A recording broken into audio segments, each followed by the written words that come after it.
You're not doing that anymore. All right then. You all tuned in again. I reckon I can show this to you. That wasn't very good, was it? Anyway, what's up? Welcome back to the Outpost. This young lady here, she likes to dress us up and act like the help. Okay, she's actually from the Nervous Hospital. And this young man here, he got on a plane from Houston, had no idea where he was going. He ended up here, so we thought we would adopt him. Yeah. Anyway. They break him in and try to cut his finger off. They were teaching me how to cut firewood and end up cutting my finger. End up cutting my finger plumb off. Anyway, he still got a nub. It's removable. Now I'm learning magic tricks.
Hey everyone, we're back up at the sawmill. We decided today that we're going to work on some posts. I don't know that I'll get to any beams, but we just about got all the posts cut for the cabin. Now what I want to show you right here is a set of blueprints that I actually drew so that I would be able to number all of the logs and all of the beams that I needed, plus the roof rafters. Anyway, so this section right here, okay, is actually my garage. This section over here is actually the cabin.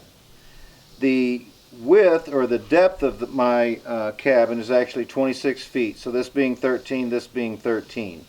The length from here to here is actually 40 feet. I'm actually primarily going to focus on the cabin portion. I will have the mortise cut out so that it will accept the tenon once I be able to cut these trees down and work on that next year. So that will already be done. But anyway, what we've got here is these right here are posts. This one over in the corner being this one, because you kind of got to take a look at the wood. And since this one has, you'll see it in a minute, it has some bark on one side, I decided to go ahead and use it on the corner. But anyway, what I'm going to do today is I'm going to actually explain to you. You've probably seen me in other videos up here whittling on these posts and beams, and maybe I didn't really explain what I was doing, but I'm going to try to explain to you today the step-by-step process on what I'm doing with these posts. If you can see up there on the top of that post, it says P18 North, which I've got that marked down here on my drawing so that I know exactly, this being right here, P18 North, so that when I pull it out of the pile, I know exactly where that log goes and I know exactly which way it's facing. I'm going to go ahead and lay this up here, and let me kind of get set up and we'll explain on this corner post here exactly the process of cutting it out for a timber frame using mortise and tenon. Okay, what I'm doing first of all is I have to square off the top because these are all rough cut. And what I'm trying to do is I'm trying to conserve as much lumber as possible. So what I want to do is find the low point, and it looks like this point right here is the lowest. So what I'm going to do is I'm going to go ahead and strike a line up like this, and then I will start going around my log using that same reference to square the end of this log off.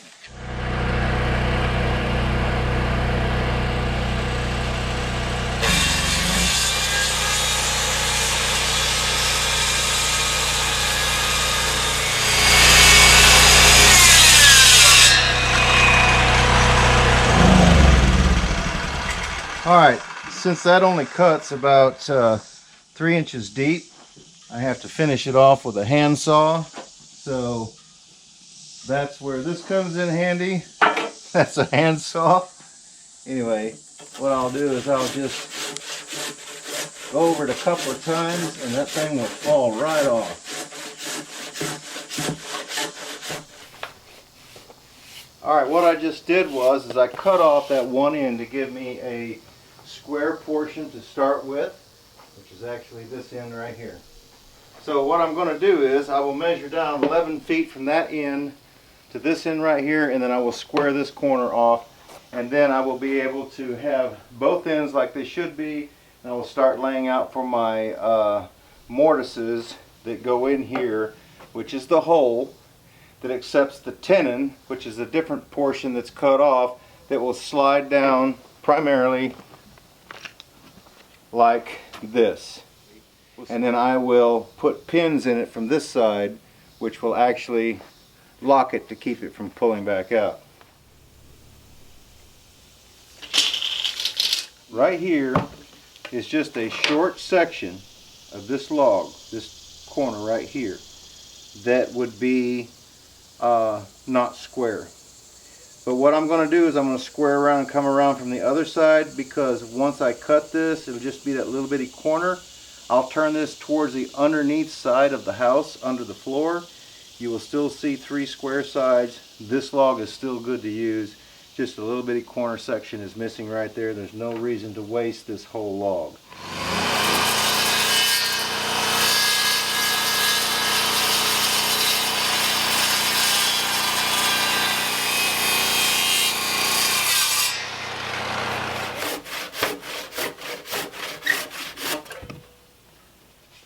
Alright, now that we've got both ends squared off, remember I said that the posts are 11 feet.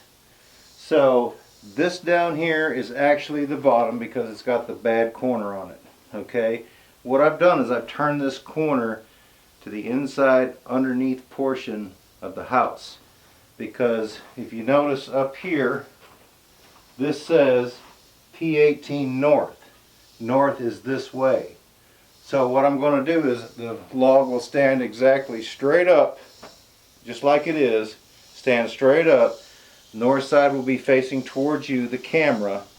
So then that means that this is the front of the house, since this is the front corner post, so there won't be any mortises or tenons here.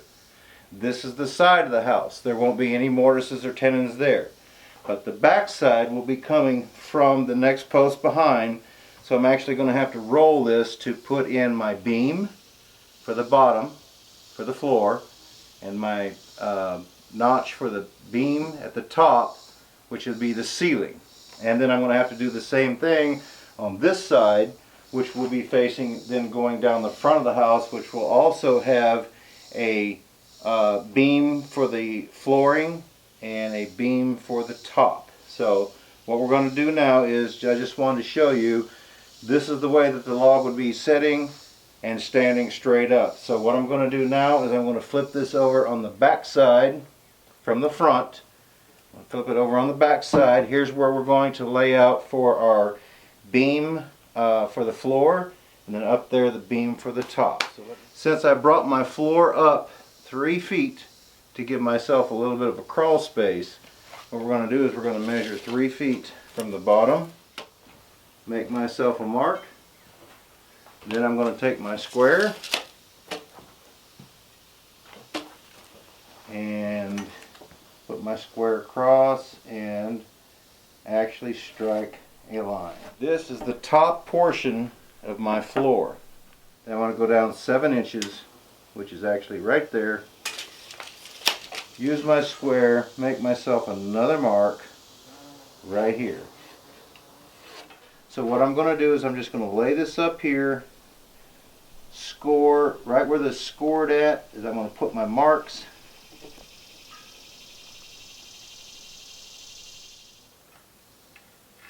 Score it, and then I've got this laid out for my mortise for my floor, the beam that is actually part of the floor.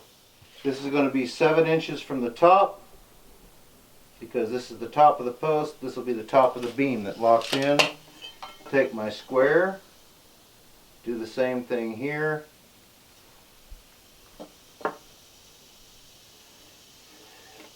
Okay, I've got a line right there. Then I'm going to take this and strike myself a line where those 2 score marks are. Then I will take my straight edge, do the same thing. This section right here is what's getting cut out. So this will be able to accept a tenon coming in here. I've already got the outside cut. So the other log that I cut for this is a tenon, which had the outer portions cut off and left the inner portion. On this one I'm going to do just the opposite. I'm going to take out this section right here.